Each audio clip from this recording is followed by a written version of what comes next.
How did it get like this? If you're going to fix this belly problem, then perhaps the best place to start is by asking how it got this way in the first place. What series of events led you to gaining the weight and letting yourself go? Perhaps with that knowledge, we can then reverse the process and get back on track. I'm speculating here, but I'm going to take a stab at how you found yourself with this unwanted flab. Because for most of us, we weren't always that way. Most of us were fairly toned and fit when we were in our younger years. But then things changed. We got older, and then we started to get more tired. Hormones don't help. Hormones make our metabolism slow down as we get past 25, and suddenly it becomes much harder to keep the belly fat off. Not only that, but we start spending more and more time at work in the office and pouring more and more energy into that work. Then we get married, get a mortgage, have kids. Suddenly the amount of free time we have to ourselves dwindles down to almost nothing.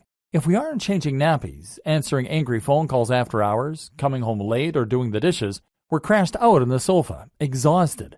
And stress is another thing that can contribute to weight gain.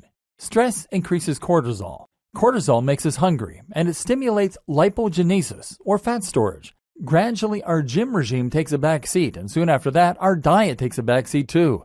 We start eating what is convenient and affordable, and slowly life chips away at our fitness. And it doesn't seem like a big deal either. But as we've seen, it really is, because it starts to have an effect in every other aspect of your life. If you can take back control of your gut, you can take back control of your life. So how are you going to get it back? The problem is energy, not time. Let's take a closer look at this issue and see what it really boils down to. Now, a lot of people will tell you it comes down to time. They aren't in shape because they don't have time to be in shape. Is this accurate though? I would argue not, because if you are like most people, then you have somehow still managed to watch an awful lot of TV series. Maybe you recently completed the latest season of Game of Thrones. And then there's a simple fact that you could wake up earlier. And there's a fact that, if we're going to be completely honest here, eating healthy doesn't take that long.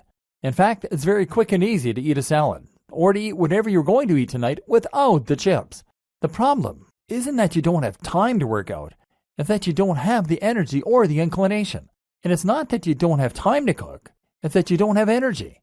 Furthermore, you feel like you need a pick-me-up, something that can help you to get yourself up and running again. And fish just isn't going to cut it. Now, in the next video, we're going to take a look at the most simplistic and efficient way to lose weight. This is straightforward calorie tracking. We'll see why this can work and why it's really just very simple math. But I want you to keep this video in the back of your mind, because we're going to be coming back to it. You're going to see later on that your lifestyle makes it hard to cut calories, and that you need to have a rethink if you're going to win this war on your belly.